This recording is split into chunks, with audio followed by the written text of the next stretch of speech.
Good morning. Good morning. That's what Elizabeth always says. Um, oh, hi, Jana. It will tickle you to know that I have my windows open and it's 50 degrees here. Um, so if any of you have not been to any of the retreats, I want to introduce myself. My name is Lori Cornell, and this is my first time doing the daily Bible study live on Facebook. And according to the instructions, I have two screens. I'm going to try to look at both of them. But my setup is a little janky, so it may look like I'm not looking at you.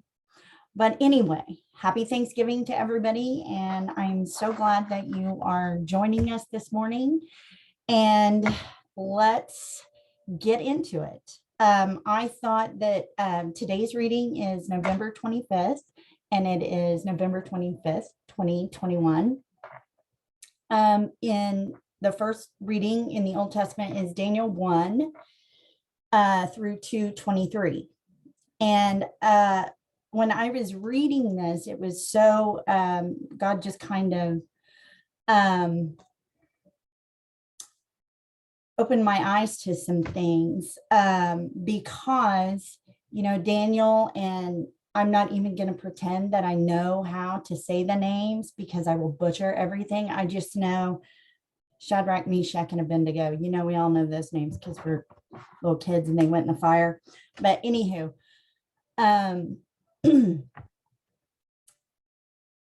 the king took them from their home, from their families, from all the comforts, and then he took their identity, gave them new names, made them serve under his God. And when I was reading that, I can't imagine being in a situation like that, because that would be terrifying. And to take everything everything you've grown up with, all of the comforts and your security physically, and to have it all stripped away to go serve somebody else is scary. And so that's what happened to Daniel. And they get renamed. The king decides to feed them, his best food. But it says in Daniel 8, but Daniel was determined not to defile himself.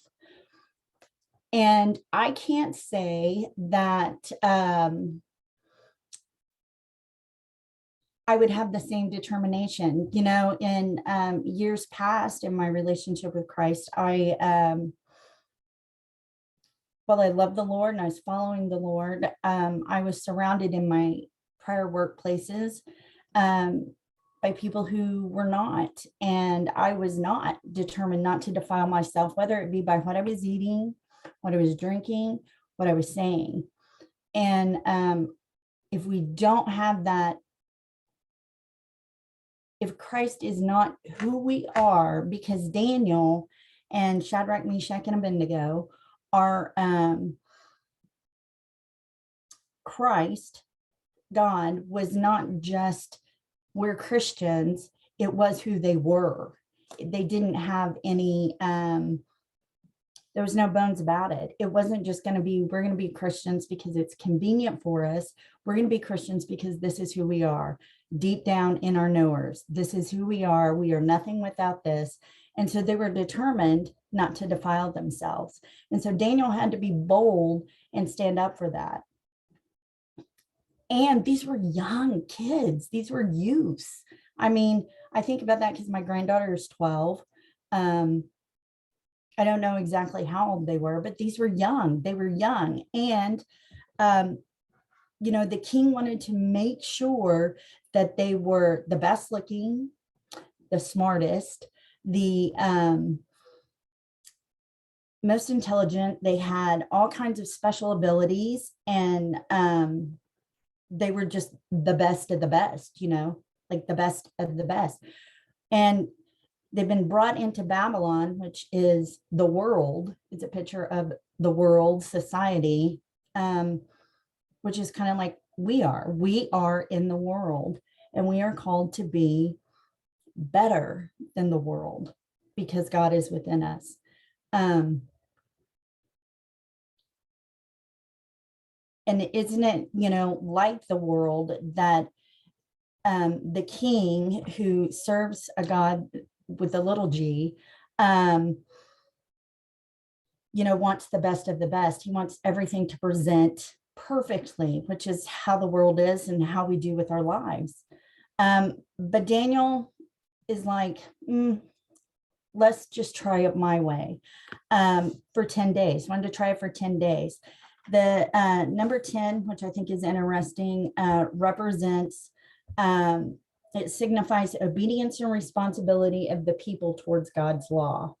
So Daniel was required by God, I believe, to be bold and stand up for his beliefs, and stand up for his God.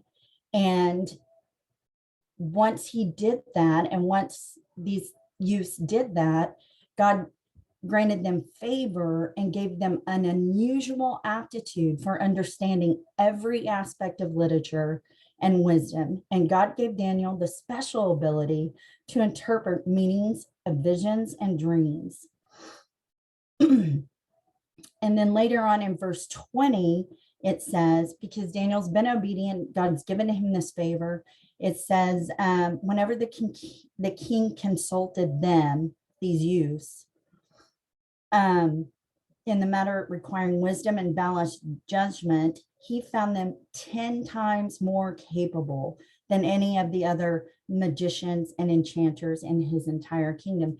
10 times more, because they were obedient.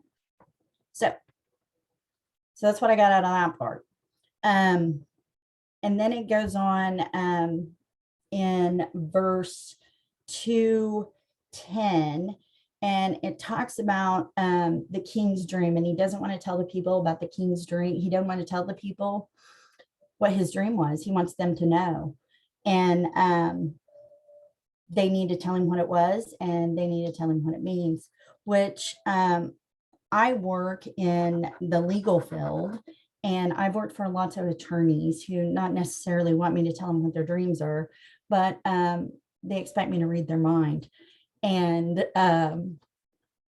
which is impossible. But it says the king's demand is impossible. No one except the gods, little g, can tell you your dream, and they do not live here among the people.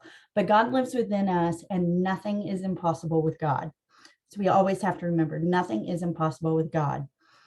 And then later on, when Daniel handled the situation with wisdom and discretion, and he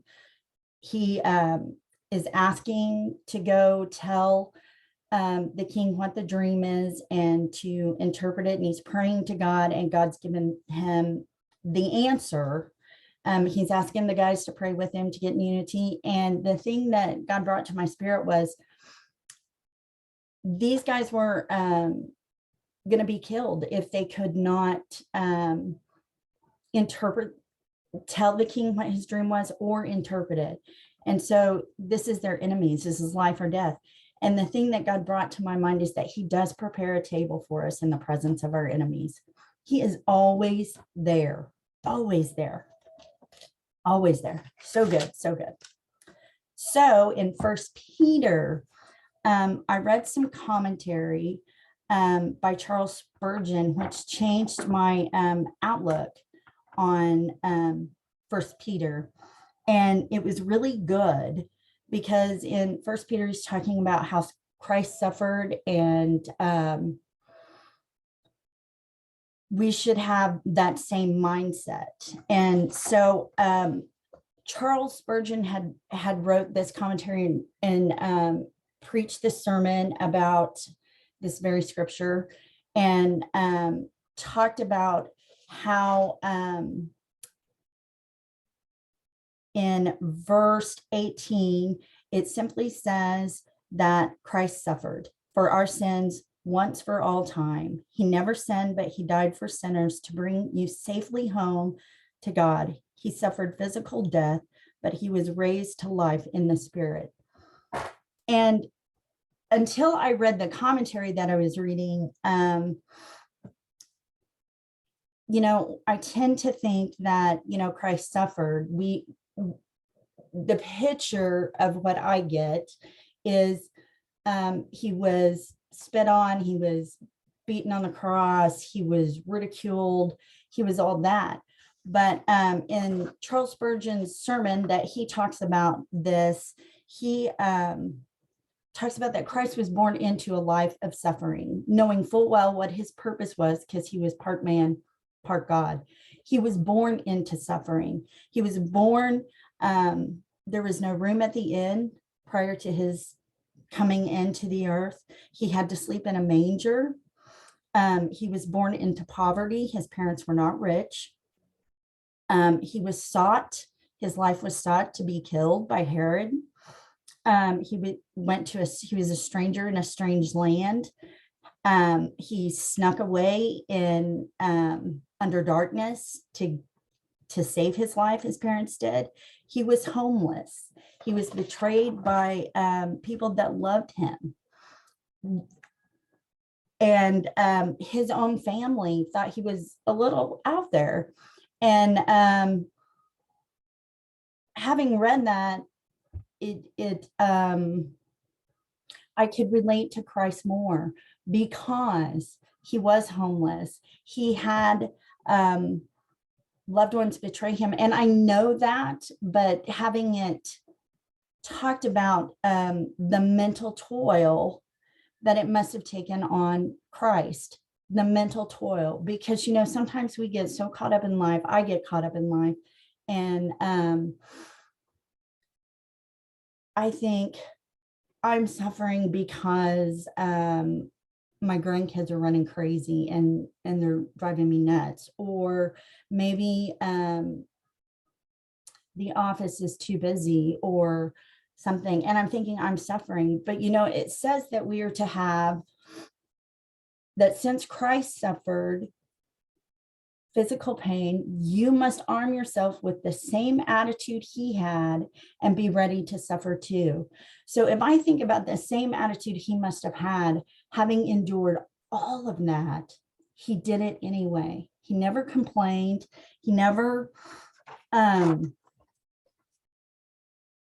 murmured, complained. He never blamed anybody else. He never spoke an ill word. He did all of this stuff. And Christ's mental attitude during his life of suffering and going to the cross is a picture of a renewed mind. He knew what his purpose was. So his mind was renewed. He didn't think like we think, because he is part God. His ways are higher than ours. But it's a picture of what our renewed mind should be, because our attitude is to be that of Christ, full of love, loving others, even though they harm us. But because we are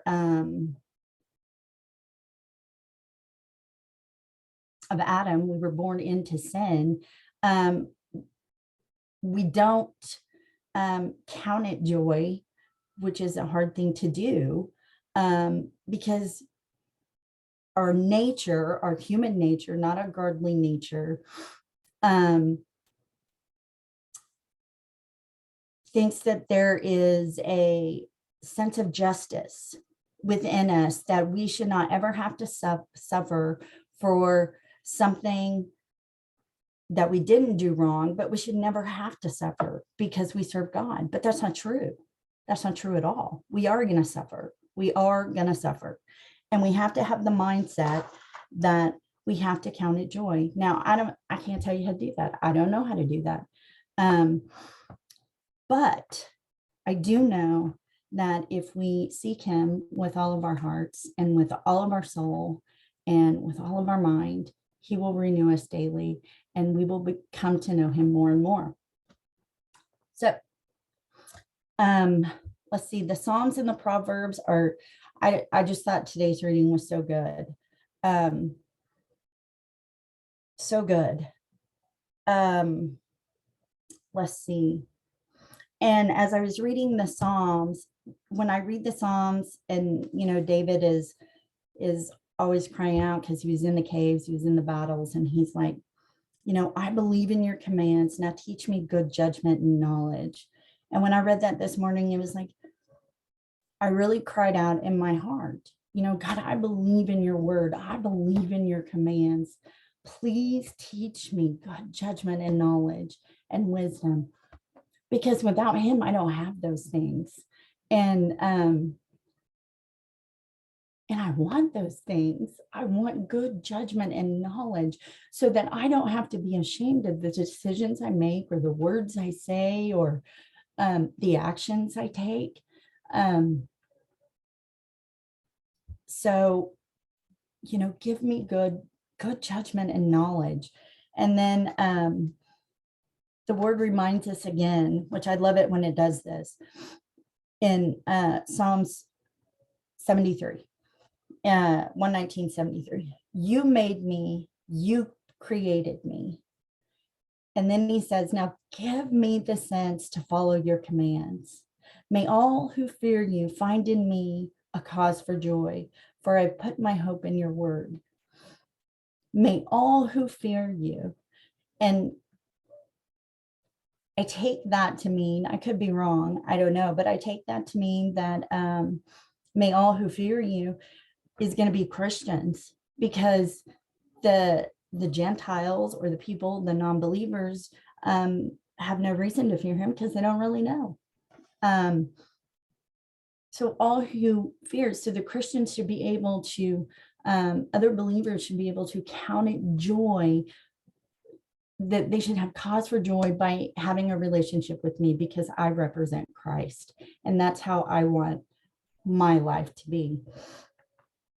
Now, I say all these things, but I want to let you know that I'm a hot mess, guys. I'm a hot mess. I make bad decisions. I do things that are silly. I, snap right out of a godly mindset when my grandson pushes that button and I just want to shake him. I don't, but I want to. But so that is the word of God for today. And I would like to, because holidays are kind of hard for some people, and I don't know if they're hard for any of you that are watching, but I just kind of wanted to pray for everybody, say a prayer for everybody, that the presence of God would be with us, that we would be so aware of his presence today in the midst of family that may not agree with what we agree with, and may not think the way we think. And there may be family issues that are not healed and that are not restored. You may have family members that don't talk to you, or family members that can't be there. And I just pray that the presence of God would go with everyone today, and that we would all have a thankful heart and be thankful for the life that we have, because God has given us abundantly more than we could ever ask for. So I hope you all have a wonderful Thanksgiving and a wonderful holiday. And I will see you guys again on Sunday.